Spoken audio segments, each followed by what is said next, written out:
안녕하세요. 보타임의 미국 소식입니다. 5월 28일 헤드라인 뉴스를 전해드리겠습니다.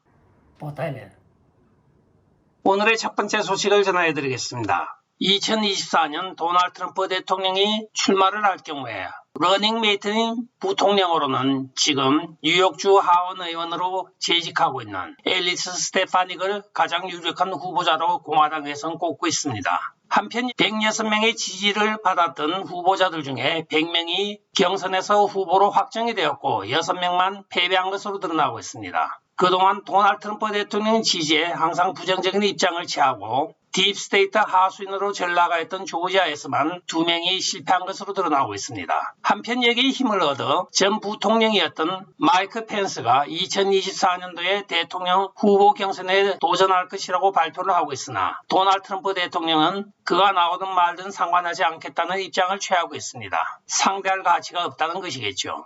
다음 소식입니다. 도널드 트럼프 대통령이 금요일 오후 NRA 총회에서 연설을 하고 있습니다. NRA는 바로 National Rifle Association이라고 하여 전국 총기 연합회입니다. 이 연설에 앞서 도널드 트럼프 대통령은 자신의 트루트 소셜 계정을 통하여 미국인은 정치인과 당파가 아닌 진정한 해결책과 진정한 리더십이 이 순간에 필요합니다 하고 소셜링을 하였습니다. 따라서 자신은 그러한 이유로 텍사스 NRA에 연설을 하고 미국의 중요한 연설을 하겠다고 한 오래전에 한 약속을 지키는 이유라고 밝히고 있습니다. 그동안 우리 모두 희생자와 그 가족 그리고 미국 전체를 위하여 기도를 합시다 하고 연설의 서문을 열고 있습니다. 한편 NRA 총회가 열리고 있는 바깥에는 많은 시위자들이 반대 시위를 하고 있습니다. 다음 소식입니다. 조 바이든 행정부가 WHO에 팬데믹 조약의 수정안을 제출하였습니다. 이 수정안에 의하면 팬데믹에 의한 WHO의 권한을 강화한 것으로 각국의 의료 자율권이 침해당한다고 하여 많은 논란이 일고 있습니다. 예를 들면 미국의 팬데믹 상황이 발생을 하였을 경우에는 미국 보건복지부가 결정을 하고 팬데믹을 정하는 것이 아니고 WHO가 일방적으로 정할 수 있게 되어 있습니다. 또한 이 조약에 의하여 미국 국민들의 자유를 억압하는 도구로도 사용될 수 있다고 하여 많은 논란이 일고 있습니다. 그러나 다행인 것은 5월 22일부터 28일까지 열렸던 스위스의 WHO 총회에서는 이 국제조약에 관한 비준이 잠정 보류가 되었습니다. 아프리카의 여러 나라와 말레이시아 등의 동남아 국가들이 여기에 성급한 조약 비준은 아직 이르다고 하면서 좀 더 두고 보자고 하는 상황이 도래한 것입니다. 물론 제3세계와 아프리카 뒤에는 중국이 도사리고 있습니다. 또한 이들을 통하여 지금 PCR 검사를 시행을 하고 있으나 실제적으로 PCR 코비드 검사는 엉터리입니다. PCR 검사 키트에 보게 되면 이 키트는 코로나 바이러스 테스트로는 사용할 수 없다고 하고 있습니다. 그러나 WHO 주관으로 이 PCR을 사용하고 있는 것은 각 공항, 항만 등 모든 여행지에서는 백신 접종 여부에 관련이 없이 이것을 하고 있습니다. 이 PCR을 통하여 모디파이된 사람들의 생체 정보를 지금 기록하고 있습니다. 공식적으로 미국을 주적으로 선언하고 있는 중국 공산당이 과연 여기에 나오는 변형된 DNA 정보를 가지고 무엇을 할지는 우리가 명약관한 사실입니다. 민주당원들과 조 바이든 행정부는 미국 국민들의 안녕과 질서에는 전혀 관심이 없습니다. 모든 정보 자료는 중국이 다 가지고 있으나 여기에 대해서 우리가 저항할 방법이 없습니다. 왜냐하면 국제기구를 통하여 가져갔기 때문에 국제기구를 어디에다 고소를 해야 될지 방법이 없는 것입니다. 스위스에 있는 WHO를 미국에서 소송을 제기할 수도 없고 스위스를 가도 국제조약에 의하여 실체가 없는 조직이기 때문에 고소 상대가 없는 것입니다. 이러한 시스템을 이용하여 지금 미국 국민들의 의료 주권을 뺏어가고 있는 행정부, 국민들의 의료 주권을 지금 팔아먹고 있는 것입니다.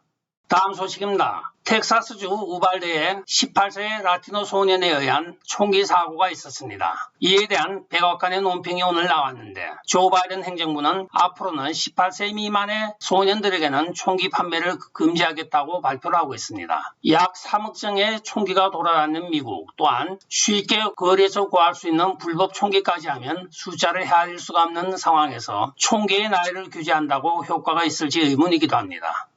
다음 소식입니다. 존 케리 전 국무부 장관이 실제적으로 미국에 반역 행위를 한 것으로 나타났습니다. 2017년 1월 20일부로 국무부 장관직을 사임한 그는 그 후에도 도널드 트럼프 대통령 행정부 시절에 비밀리에 이란 지도층과 많은 만남을 가지고 또한 이스라엘에 대한 군사전략 기밀까지 유출한 것으로 드러나고 있습니다.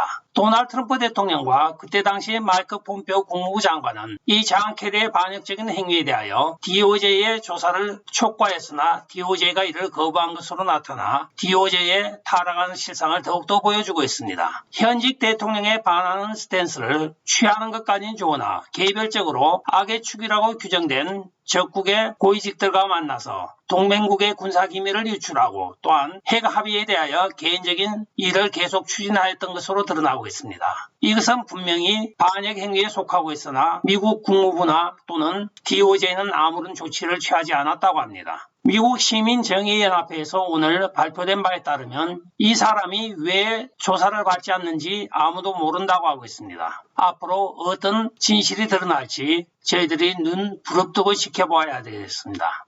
다음 소식입니다. 연방검찰에 의하여 34세 숭이라고 하는 중국계 미국 시민이 미국 항공기술 밀수출 혐의로 기소가 되었습니다. 그는 중국 대학에 수출하였으나 그 중국 대학은 중국 공산당 소속의 대학이었던 것입니다. 목요일 그는 미국 지방법원에 처음 출석을 하여 국제긴급경제권법의 위반 및 밀수 혐의를 받고 있는 공판을 열었습니다. 그는 유죄가 확정될 경우에는 20년 징역과 100만 달러의 벌금이 기다리고 있습니다. 또한 밀수 혐의에 대하여는 10년과 25만 달러의 벌금이 처해질 수가 있기 때문에 최대한 30년과 125만 불의 형량을 앞두고 있는 것으로 밝혀지고 있습니다. 그는 2016년부터 2020년 9월까지 미국 내사와 계약을 맺은 비영리 단체인 USRA University Space Research Association이라고 하는 비영리 재단의 프로그램 관리자로 일을 하면서 육군의 소프트웨어 이전 계약 프로그램을 통하여 개발된 민감한 항공기 관련 소프트웨어를 중국 측에 넘긴 혐의를 받고 있습니다. 그는 또한 뒤를 밟히지 않기 위하여 제3의 가공회사를 세워 레인보라는 회사를 통하여 우회 수출을 시도하였던 것도 밝혀져 이번에 유죄가 거의 100% 확실시되고 있다고 합니다. 34살에 만약에 유죄가 확정될 경우에는 60이 돼야 사회에 나오게 되어 있습니다. 이렇게 일반 사람들에 대한 국가반역법은 엄하게 다스리면서